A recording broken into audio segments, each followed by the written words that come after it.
ഈ 254 മരണമാണ് ഇപ്പോൾ സ്ഥിരീകരിച്ചിരിക്കുന്നത്. അപ്പോൾ ഈ മൃതദേഹങ്ങൾ ഏറ്റവും കൂടുതൽ കിട്ടിയത് ഏത് ഭാഗത്ത് നിന്നാണ്? കാരണം പരിമിതമായി മാത്രമേ മുണ്ടക്കൈ ഭാഗത്ത് നിന്ന് മൃതദേഹങ്ങൾ കിട്ടിയിട്ടുള്ളൂ. എന്ന് വെച്ചാൽ ഇന്നിപ്പോൾ മുഖ്യമന്ത്രി പറയുകയുണ്ടായി ചൂരൽമലയും മുണ്ടക്കൈയും പൂർണ്ണമായും നാമാവശേഷമായി. അപ്പോൾ ഇത്രയധികം മൃതദേഹങ്ങൾ കിട്ടിയിരിക്കുന്നത് ഈ ചൂരൽമലയിൽ നിന്നാണോ? അങ്ങനെയെങ്കിൽ ചൂരൽമലയിൽ ഏതാണ്ട് 600 കെട്ടിടങ്ങൾ എന്നൊക്കെയാണ് പഞ്ചായത്തിൻ്റെ കണക്കായി പറയുന്നത്. 400ഓളം കുടുംബങ്ങൾ ഈ മുണ്ടക്കൈയിൽ. അങ്ങനെ വരുമ്പോൾ ഈ വലിയ മരണസംഖ്യ എന്നത് ചൂരൽമലയിൽ നിന്നുള്ളതാണോ, മുണ്ടക്കൈയിൽ നിന്ന്? അങ്ങനെയെങ്കിൽ നാളെ കാര്യക്ഷമമായ തിരച്ചിൽ നടക്കുമ്പോൾ ഇത് കാര്യമായി ഉയരാനുള്ള സാധ്യതയുണ്ട്. അത്തരം ഒരു ആശങ്ക നിലനിൽക്കുന്ന കണക്കുകളാണോ നിലവിലുള്ളത്?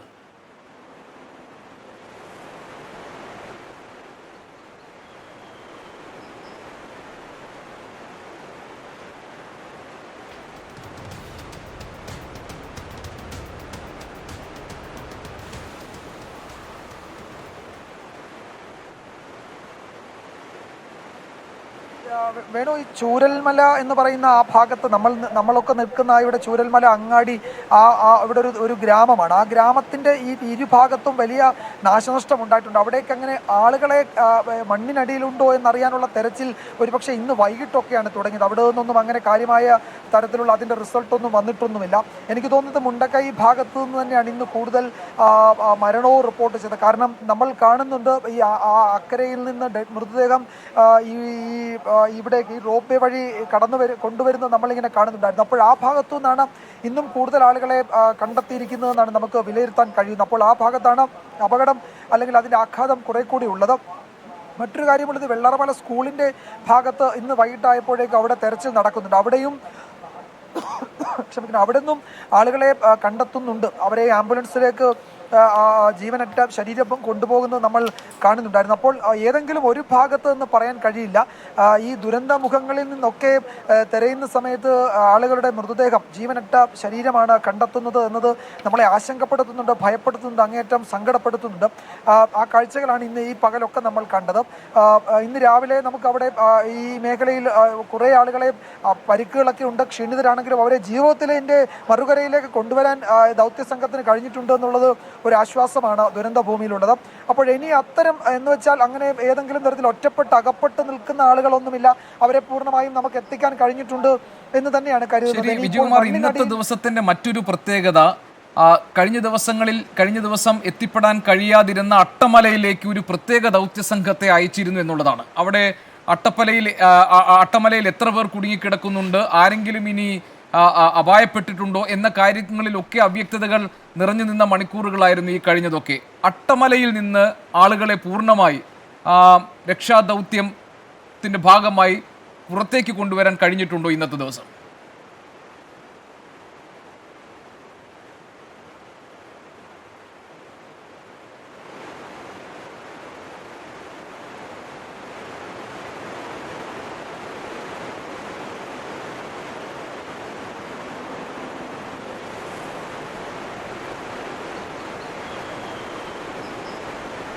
നമുക്കങ്ങനെ ഇനി ഭയപ്പെടേണ്ടുന്ന ഒരു സാഹചര്യമില്ല. നമുക്ക് കിട്ടുന്ന അവിടുത്തെ ഗ്രൗണ്ട് റിപ്പോർട്ടുകളൊക്കെ അട്ടമലയിൽ കുടുങ്ങിക്കിടന്നവരെ എല്ലാവരെയും തന്നെ സുരക്ഷിത കേന്ദ്രങ്ങളിലേക്ക് മാറ്റിയിട്ടുണ്ട്. അവർക്ക് ഭക്ഷണം, വെള്ളം അടക്കം വേണ്ടുന്ന എല്ലാ സൗകര്യങ്ങളും ഒരുക്കിയിട്ടുണ്ട്. അവിടെ കാര്യമായ പ്രശ്നങ്ങളില്ല. ഒറ്റപ്പെട്ടു പോയി എന്നതാണ് അവർ അനുഭവിച്ച പ്രതിസന്ധി. ആളപായമോ പരിക്കുകളോ ഒന്നും അവിടെ ആ മേഖലയിൽ റിപ്പോർട്ട് ചെയ്തിട്ടില്ല. അവരവിടെ മസ്ജിദിലും ലയങ്ങളിലും ഒക്കെ ആയിട്ടുണ്ടായിരുന്നു. അപ്പോൾ അവർക്ക് വേണ്ടുന്ന ഭക്ഷണവും വെള്ളവും ഒക്കെ അവിടേക്ക് എത്തിക്കാൻ കഴിഞ്ഞിട്ടുണ്ട്. എയർഫോഴ്സ് വളരെ സ്തുത്യർഹമായി ഈ എയർ ഡ്രോപ്പ് ചെയ്യുന്നുണ്ട് ഭക്ഷണ സാധനങ്ങൾ. അത് ഇന്ന് നമ്മൾ പല ഭാഗങ്ങളിലായി കണ്ടു. അവർക്കിനി ആളുകളെ എയർലിഫ്റ്റ് ചെയ്യുന്നതിൻ്റെ സാഹചര്യം ഇന്ന് അവർ നോക്കി, അത് നടന്നില്ല. അത്തരം കേസുകളും കുറവായിരുന്നു ഇന്ന്. പക്ഷേ ആവശ്യമെങ്കിൽ അതിനും സജ്ജമാണ് വ്യോമസേന എന്ന് അറിയിച്ചിട്ടുണ്ട്. നാളെയും അവർക്ക് ഈ ഭക്ഷണ വിതരണത്തിൽ നാളെയും അവരുടെ പങ്ക് ഉണ്ടാവും. ഈ വട്ടമല അടക്കമുള്ള മേഖലകളിൽ ഭക്ഷണ വിതരണത്തിന് അവർക്ക് അതിൻ്റെ ആവശ്യമുണ്ടെങ്കിൽ അത് നാളെ വ്യോമസേനയ്ക്ക് അത് കഴിയും. അതിന് വേണ്ടുന്ന ക്രമീകരണങ്ങൾ അവർ ഏർപ്പെടുത്തുന്നുണ്ട്. ആ നിലയിൽ അട്ടമലയിൽ കാര്യമായ പ്രതിസന്ധി ഇല്ല. ഇന്നലെ നമ്മൾ രാത്രി വൈകി അറിഞ്ഞത് 180-ലധികം ആളുകൾ ആ മസ്ജിദിലൊക്കെയായി അവരവിടെ ഉണ്ട്. അവർക്ക് വെള്ളം ഭക്ഷണം കിട്ടാത്തതാണ് അവരുടെ പ്രശ്നം, മറ്റു ബുദ്ധിമുട്ടില്ല എന്നായിരുന്നു. പക്ഷേ ഇന്ന് രാവിലെ ആയപ്പോഴേക്കും അവിടേക്ക് രക്ഷാപ്രവർത്തകർക്ക് NDRF-നൊക്കെ എത്താൻ കഴിഞ്ഞു, ഫയർഫോഴ്സിനൊക്കെ എത്താൻ കഴിഞ്ഞു. അവിടെ ഭക്ഷണമൊക്കെ എത്തിച്ചിട്ടുണ്ട്. കാര്യമായ പ്രശ്നം അട്ടമലയില്ല. പക്ഷേ നമ്മളുടെ ബുദ്ധിമുട്ട് ഇനിയിപ്പോൾ ഈ പറയുന്ന മുണ്ടക്കൈ മേഖലയിലെ മണ്ണിൽ അപ്പോൾ അതിൻ്റെ പല ഭാഗത്തും ഇപ്പോൾ നമുക്കറിയാം മനുഷ്യനൊപ്പം ഒരാൾ പൊക്കത്തിലൊക്കെ ചെളി നിറഞ്ഞു കിടക്കുന്ന സ്ഥലങ്ങളാണ്. അപ്പോൾ അത് ക്ലിയർ ചെയ്ത് അവിടെ പരിശോധന നടത്തുക എന്നതാണ് ഒരു അതിസാഹസികമായ ദൗത്യം ഇനി ബാക്കിയുള്ളത്. അതിലേക്കാണ് നമ്മൾ ഇപ്പോൾ കടന്നിട്ടുണ്ട്. നാളെയും അത് തന്നെയാണ് തുടരുക. അവിടെ നിന്നുള്ള വിവരങ്ങളാണ് എത്രത്തോളം പ്രധാനപ്പെട്ടതെന്ന് പരിശോധിക്കേണ്ടത്. നമ്മൾ ഈ നാട്ടുകാരൊക്കെ നമുക്കറിയാം അവർ നൽകുന്ന വിവരങ്ങൾ പലതും ആശങ്കപ്പെടുത്തുന്നതും വലിയ ഭയപ്പെടുത്തുന്നതും ഒക്കെയാണ്. നമ്മൾ ആ നിലയ്ക്ക് അതിനെ കണക്കിലെടുക്കുന്നില്ല. രക്ഷാപ്രവർത്തനം നടക്കട്ടെ, അത് മാത്രമാണ് നമുക്ക് ഈ ഘട്ടത്തിൽ പറയാനുള്ളത്. മഴ തടസ്സമല്ലെങ്കിൽ നാളെ നമുക്ക് ഈ മേഖലയിൽ നിന്നൊക്കെ നന്നായി ദൗത്യ സംഘങ്ങൾക്ക്, രക്ഷാപ്രവർത്തകർക്ക് പ്രവർത്തിക്കാൻ കഴിയുന്ന സാഹചര്യം ഉണ്ടാകും. അതിന് വേണ്ടുന്ന ക്രമീകരണങ്ങൾ ഏർപ്പെടുത്തിയിട്ടുണ്ട്. ഇനിയിപ്പോൾ ആർമിയുടെ ഈ താൽക്കാലിക പാലം മാത്രമാണ് ബാക്കിയുള്ളത്. പക്ഷേ ഒരു കാര്യമുണ്ട്, ആ പാലം വരുന്നതിന് മുമ്പ് തന്നെ നമുക്ക് ഈ JCB, ഹിറ്റാച്ചി മെഷീനുകൾ അത് ഒരു 4-5 ഇതിനോടകം അവിടെ എത്തിക്കാൻ കഴിഞ്ഞിട്ടുണ്ട് എന്നുള്ളതും ഒരു ആശ്വാസ വിവരമാണ്. അതിനിടയിൽ നമുക്കിന്ന് കുറച്ച് ബുദ്ധിമുട്ടുണ്ടാക്കുന്ന തരത്തിൽ പുഴയിലെ ജലനിരപ്പ് വലിയ തോതിൽ ഇന്ന് വൈകുന്നേരം ആയപ്പോഴേക്കും ഉയർന്നിരുന്നു. ആർമിയുടെ താൽക്കാലിക പാലം അവർക്കത് അഴിച്ചു മാറ്റേണ്ടി വന്നു. പിന്നീട് 100 കണക്കിന് രക്ഷാപ്രവർത്തകരെ പിന്നെ ഇക്കരെ എത്തിക്കാനാണ് അവർ കുത്തൊഴുക്ക് അവഗണിച്ച് ആ പാലം പുനഃസ്ഥാപിക്കുകയും അതിലൂടെ ആളുകളെ എത്തിക്കുകയും ചെയ്തത്. ഇപ്പോൾ എല്ലാവരെയും അക്കരയിൽ നിന്നുള്ള മുഴുവൻ ആളുകളെയും ഇവിടെ ചൂരൽമലയിൽ എത്തിച്ചിട്ടുണ്ട്. അവരൊക്കെ സുരക്ഷിതരാണ്, ദൗത്യത്തിന് പുറപ്പെട്ട ആളുകളാണ്. അപ്പോൾ ഇവിടെ മറ്റു പ്രശ്നങ്ങളൊന്നുമില്ല, കാര്യക്ഷമമായി എല്ലാം നടക്കുന്നുണ്ട്. കാലാവസ്ഥ ഇന്ന് ഉച്ചയ്ക്ക് ശേഷം കുറച്ച് പ്രതിസന്ധി ഉണ്ടാക്കിയതാണ്. മനുഷ്യസാധ്യമായതെല്ലാം ഈ മേഖലയിലെ ദൗത്യ മേഖലയിൽ നടക്കുന്നുണ്ട്. ഇപ്പോൾ എല്ലാ ഏജൻസികളും ഒരുമിച്ച് തന്നെ തോളോട് തോൾ ചേർന്ന് പ്രവർത്തിക്കുകയും ചെയ്യുന്നുണ്ട്. അത്തരമൊരു ആശ്വാസം ഉണ്ടെങ്കിലും നമ്മളെ ഭയപ്പെടുത്തുന്നത് ഈ മരണസംഖ്യ ഉയരുന്നതും ഈ കാണാതായ ആളുകളെ സംബന്ധിച്ച് റവന്യൂ വകുപ്പ് പറയുന്നതല്ല കണക്ക് എന്ന നാട്ടുകാരുടെ വിശദീകരണവുമാണ്. അത് രണ്ടും നമ്മളെ വല്ലാതെ ഭയപ്പെടുത്തുന്നുണ്ട്. അത് നമ്മൾ ഏത് നിലയിൽ അത് നേരിടാൻ കരുത്ത് നമുക്കുണ്ടെന്ന് അറിയില്ല. ഏതായാലും അതൊരു പ്രധാനപ്പെട്ട ചോദ്യം തന്നെയായിരിക്കും. അടുത്ത മണിക്കൂറുകളിൽ, അടുത്ത ദിവസങ്ങളിൽ നമ്മൾ അത് അഭിമുഖീകരിക്കേണ്ടി വരുമെന്ന് തന്നെയാണ് എനിക്ക് തോന്നുന്നത്. വേണു, ഗോപി. മേപ്പാടി CHC-യിൽ നിന്ന് മനേഷ് മൂർത്തിയും ചേരുന്നുണ്ട് വിവരങ്ങളുമായി. മനേഷ്, അവിടെ ഈ ലഭിക്കുന്ന ഏറ്റവും ഒടുവിലത്തെ വിവരമനുസരിച്ച് 177 മൃതദേഹങ്ങൾ അവിടെ ഉണ്ട് എന്നാണ്. പുതിയ കണക്കുകൾ എന്തെങ്കിലും ലഭ്യമായിട്ടുണ്ടോ? എന്താണ് അവിടുത്തെ ഒരു സാഹചര്യം?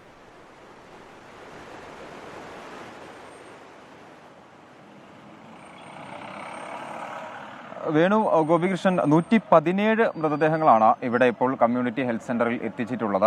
മാത്രമല്ല നിലമ്പൂരിൽ നിന്നുള്ള മൃതദേഹങ്ങൾ, നിലമ്പൂരിൽ നിന്ന് 20 മൃതദേഹങ്ങൾ ഇതിനകം തന്നെ ഇവിടേക്ക് എത്തിച്ചിട്ടുണ്ട്. പരമാവധി വേഗത്തിൽ നിലമ്പൂരിലുള്ള മൃതദേഹങ്ങൾ ഇവിടെ എത്തിക്കുകയും പോസ്റ്റ്മോർട്ടം നടത്തി ബന്ധുക്കൾക്ക് വിട്ടുകൊടുക്കുക എന്നുള്ളതാണ് പ്രധാനമായും നിലവിലെ സാഹചര്യത്തിൽ ഇപ്പോൾ ചെയ്തിരിക്കുന്നത്. 24 മൃതദേഹങ്ങളാണ് ഇന്ന് ഇപ്പോൾ ഈ ഒരു സമയം വരെ മുണ്ടക്കൈയിൽ നിന്നും നമുക്ക് ലഭിച്ചിട്ടുള്ളത്. അതും ആ മൃതദേഹങ്ങൾ എല്ലാം തന്നെ ഇവിടേക്ക് എത്തിച്ചിട്ടുണ്ട്. ആകെ 254 മരണമാണ് ഈ ഒരു ദുരന്തത്തിൽ ഇതുവരെ സ്ഥിരീകരിച്ചിട്ടുള്ളത്. നാളെയും പറഞ്ഞവരെ ദുരന്ത നിവാരണ പ്രവർത്തനങ്ങൾ, രക്ഷാപ്രവർത്തനങ്ങളെല്ലാം തന്നെ തുടരുകയും ചെയ്യുന്നുണ്ട്. നിലമ്പൂരിൽ 99 പേരുടെ, നിലമ്പൂരിൽ അതായത് പുഴയിലൂടെ ഒഴുകിയെത്തിയ മൃതദേഹങ്ങൾ എന്ന് പറയുന്നത് 99 ആണ്. മേപ്പാടി CHC-യിൽ ഇത് 117 12 പേരാണ് മേപ്പാടി വിംസിൽ 12 പേരാണ് മരിച്ചത്.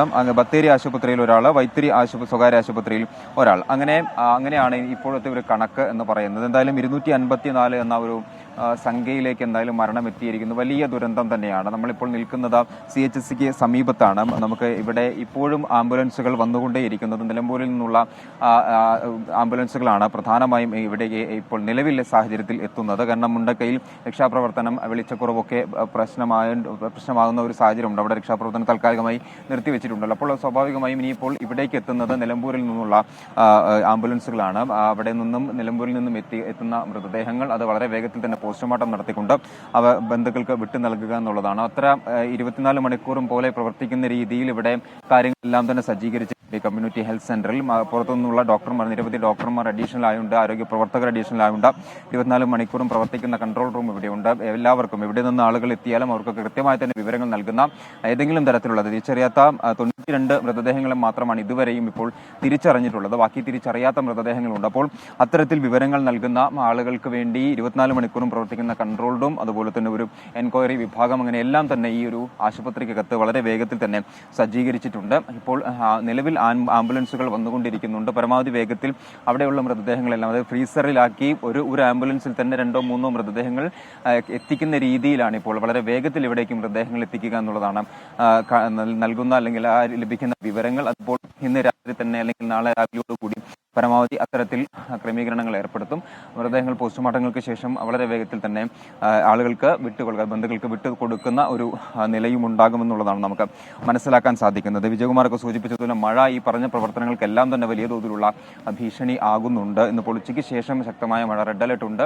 അതുപോലെ തന്നെ ഈ മേഖലയിൽ ഇപ്പോൾ മേപ്പാടിയിലാണെങ്കിലും ചൂരൽമല മേഖലയിലാണെങ്കിലും ഒക്കെ ശക്തമായ മഴ പെയ്യുന്ന ഒരു സ്ഥിതിവിശേഷവുമുണ്ട്. അത് ഈ പറഞ്ഞ പ്രവർത്തനങ്ങളെല്ലാം ഈ രക്ഷാപ്രവർത്തനങ്ങളാണെങ്കിലും ശരി, മൃതദേഹങ്ങളിലേക്ക് ഇവിടേക്ക് എത്തിക്കുന്ന പ്രവർത്തനമാണെങ്കിലും ശരി, എല്ലാം തന്നെ വലിയ തോതിൽ ബാധിക്കുന്ന ഒരു നിലയുമുണ്ട്. എന്തായാലും 254 നിലവിൽ മരണസംഖ്യ. 117 പേരുടെ മൃതദേഹങ്ങളാണ് ഇപ്പോൾ ഇവിടെ മേപ്പാടിയിലെ കമ്മ്യൂണിറ്റി ഹെൽത്ത് സെന്ററിൽ ഉള്ളത്. മനീഷ് മൂർത്തിയാണ് വിവരങ്ങൾ നൽകിക്കൊണ്ടിരിക്കുന്നത്. ഞാൻ മനീഷ് മൂർത്തിയോട് ചോദിച്ചപ്പോൾ ഗൗരവമുള്ളൊരു പിഴവ് പറ്റി. 177 മൃതദേഹങ്ങൾ അവിടെ ഉണ്ട് എന്നാണ് പറഞ്ഞത്. അതെനിക്ക് പറ്റിയ പിഴവാണ്, അതിൽ ഖേദിക്കുന്നു. 117 മൃതദേഹങ്ങളാണ് അവിടെ മേപ്പാടി CHC ഉള്ളത്. മനീഷ് തുടരുന്നുണ്ട്. മനീഷ്, ഇതിലെത്ര മൃതദേഹങ്ങൾ തിരിച്ചറിഞ്ഞു? പോസ്റ്റ്മോർട്ടത്തിന്റെ പുരോഗതി, ആ കാര്യങ്ങളിലുള്ള വിവരങ്ങൾ എന്തൊക്കെയാണ്?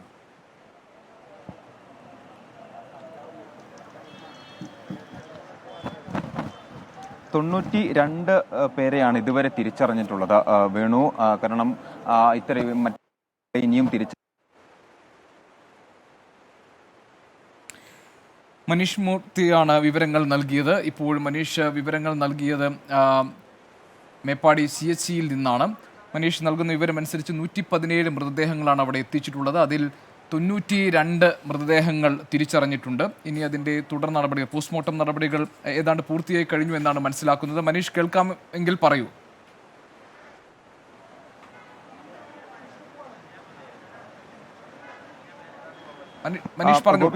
പോസ്റ്റ്മോർട്ടം നടപടികൾ വളരെ വേഗത്തിൽ തന്നെയാണ് പൂർത്തീകരിക്കുന്നത്. നിലവിൽ ഇതുവരെ തിരിച്ചറിഞ്ഞ 92 പേരെയാണ് ഇതുവരെ തിരിച്ചറിഞ്ഞിട്ടുള്ളത്. ഇവിടെ എത്തുന്ന സമയം മുമ്പാണ് 20 മൃതദേഹങ്ങൾ ഏകദേശം ഒരേ സമയം എന്ന് പറയുന്നത് പോലെ തന്നെയാണ് 20 മൃതദേഹങ്ങൾ എത്തിയത്. ആ മൃതദേഹങ്ങളുടെ പോസ്റ്റ്മോർട്ടം നടപടികൾ പുരോഗമിക്കുകയാണ്. അതിനുശേഷം അതായത് നിലമ്പൂരിൽ നിന്നുള്ള മൃതദേഹങ്ങളാണ് തന്നെ. ശരി, മനീഷ് മൂർത്തിയാണ് വിവരങ്ങൾ നൽകിയത്. നമ്മളോടൊപ്പം തുടരുന്നു ചൂരൽമലയിൽ നിന്ന് S. വിജയകുമാർ.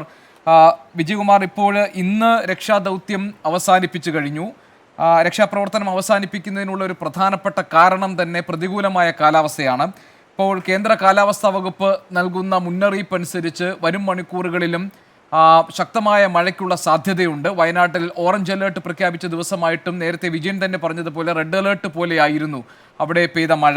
അങ്ങനെയാണെങ്കിൽ നാളത്തെ രക്ഷാ ദൗത്യത്തിൻ്റെ ഒരു സ്വഭാവം എന്തായിരിക്കും?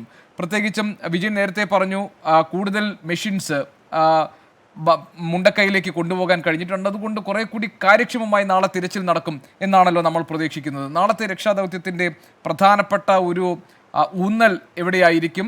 എന്തായിരിക്കും അതിൻ്റെ സ്വഭാവം?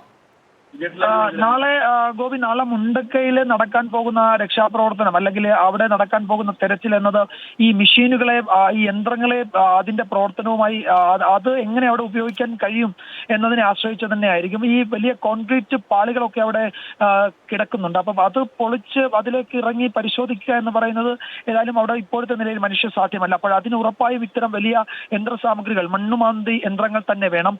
ആ നിലയ്ക്ക് അവിടെ ഉപയോഗിക്കാൻ കഴിയുന്ന ഒരു 4-5 മെഷീനുകൾ ഇതിനോടകം അവിടേക്ക് പോയിട്ടുണ്ട് ഇന്ന് പകൽ. അപ്പോൾ അത് നാളെ അവിടെ കാര്യക്ഷമമായി ഉപയോഗിക്കാൻ കഴിയുമെന്ന് തന്നെയാണ് നമുക്ക് കരുതുന്നത്. അതിനൊപ്പം ഈ പറയുന്ന തെരച്ചിൽ സംഘങ്ങളുടെ ഇപ്പോൾ NDRFന്റെ ഒക്കെ പ്രവർത്തനം, ഫയർഫോഴ്സും ഒക്കെ ഒരുമിച്ചുണ്ടെങ്കിൽ നാളെ അവിടെ നിന്നും നമുക്ക് കുറെ വിവരങ്ങൾ അല്ലെങ്കിൽ കുറെ കാര്യങ്ങൾ ചെയ്തു തീർക്കാൻ ഈ ദൗത്യ രക്ഷാപ്രവർത്തകർക്ക് കഴിയുമെന്ന് തന്നെയാണ് കരുതുന്നത്. അത് കഴിഞ്ഞാൽ പിന്നീടുള്ളത് ചൂരൽമല, നമ്മൾ നിൽക്കുന്ന ഈ പ്രദേശത്തും അതിന്റെ അനുബന്ധമായി വീടുകൾ പോയതും അല്ലെങ്കിൽ ആളുകളെ കാണാനില്ല എന്ന പരാതി വളരെ സജീവമായി നിലനിൽക്കുന്നതുമായ പ്രദേശങ്ങളിലാണ്. അവിടെ ഇന്ന് ചില തെരച്ചിലൊക്കെ നടത്തിയെങ്കിലും അതിൽ കൂടുതൽ മുന്നോട്ട് പോകാൻ കഴിഞ്ഞിട്ടില്ല. അപ്പോൾ നാളെ അത് തുടരേണ്ടി വരും. പിന്നീടുള്ളത് നമ്മൾ നേരത്തെ പറഞ്ഞ വൊക്കേഷണൽ ഹയർ സെക്കൻഡറി സ്കൂളിന്റെ പരിസരമാണ്. അത് ആ മേഖല നമ്മൾ കരുതിയതിനപ്പുറത്തേക്ക് മണ്ണും വലിയ മരങ്ങളും വലിയ പാറകളും വന്ന് നിറഞ്ഞു കിടക്കുകയാണ്. അവിടെ എളുപ്പത്തിലൊന്നും അവിടെ ഒരു പരിശോധന സാധ്യമല്ല. പക്ഷെ അവിടെയും നാളെ തെരച്ചിൽ നടക്കുമെന്നാണ് അറിയുന്നത്. ഒരു കാര്യം കൂടി ഉള്ളത് ഗോപി, ആ സ്കൂള് വെള്ളാർമല സ്കൂള് യഥാർത്ഥത്തിൽ ഈ നമ്മൾ നിൽക്കുന്ന ഈ പ്രദേശത്തെ വേറെ തരത്തിൽ സംരക്ഷിച്ചു എന്ന് പറയാം. കാരണം അവിടെ വന്ന് നിൽക്കുന്ന മരങ്ങൾ എന്ന് വെച്ചാൽ നമ്മൾക്ക് ഒരു മനുഷ്യനൊന്നും പിടിച്ചാൽ അപ്പുറത്തെത്താത്ത തരത്തിൽ ഭീമാകാരമായ മരങ്ങള്, അതുപോലെ തന്നെ വലിയ വലിയ പാറകള്, അതുപോലെ തന്നെ ഒരു മല ഒന്നായി പോകുന്ന മൺകൂമ്പാരങ്ങളൊക്കെ അവിടെ വന്ന് അടിഞ്ഞിരിക്കുകയാണ്. ആ കെട്ടിടത്തിൽ തടഞ്ഞു നിൽക്കുകയാണ്. അതിനുശേഷമാണ് ഒരു ഭാഗത്തേക്ക് തിരിഞ്ഞു പോയത്. അത് ആ കെട്ടിടത്തിൽ തടയാതെ ഇങ്ങോട്ട് വന്നിരുന്നുവെങ്കിൽ ഈ പറയുന്ന ചൂരൽമല അങ്ങാടി അതൊരു തെരുവാണ്. അവിടെ മുഴുവൻ തുടച്ചു നീക്കപ്പെടുച്ച ഒരാൾ പോലും ബാക്കിയാകാത്ത തരത്തിലേക്ക് ആ വെള്ളം നേരിട്ട് ഇവിടേക്ക് പതിക്കുമായിരുന്നു. അത്തരം ഒരു അപകടം ഒഴിവായത് ഇപ്പോൾ നമ്മൾ മനസ്സിലാക്കുന്നത് ആ സ്കൂളിന്റെ പരിസരത്ത് അത് മുഴുവൻ അടിഞ്ഞതുകൊണ്ടാണ്. അവിടെ അടിഞ്ഞതിന് ബാക്കി മാത്രമേ താഴോട്ട് വന്നിട്ടുള്ളൂ എന്നാണ് നമ്മൾ കരുതേണ്ടത്. കാണുമ്പോൾ അത് മനസ്സിലാക്കുന്നത്. അതിപ്പോൾ ഇവിടെ ഈ ദുരന്ത നിവാരണ സേന തന്നെ അത് സ്ഥിരീകരിക്കുകയും ചെയ്തിട്ടുണ്ട്. അവിടെ അടിഞ്ഞതിന്റെ ബാക്കി മാത്രമാണ് ചൂരൽമല ഭാഗത്തേക്ക് വന്നിട്ടുള്ളത്. അവിടെയാണ് ഈ പാലം ഒക്കെ തകർത്തത് ഒഴുകി പോയിരിക്കുകയും ചെയ്തിരിക്കുന്നത്. അപ്പോൾ അവിടെ ആ ഭാഗത്ത് എന്തൊക്കെ വന്ന് ഡെപ്പോസിറ്റ് ആയിട്ടുണ്ട് എന്നതിൽ സംബന്ധിച്ച് വളരെ വിശദമായ പരിശോധന. ഇന്നിപ്പോൾ അവിടെ വാഹനങ്ങൾക്കും രക്ഷാപ്രവർത്തകരുടെ യന്ത്രസാമഗ്രികൾക്കുമൊക്കെ എത്താൻ പറ്റുന്ന തരത്തിലേക്ക് അവിടെ റോഡുകൾ സജ്ജമായിട്ടുണ്ട്.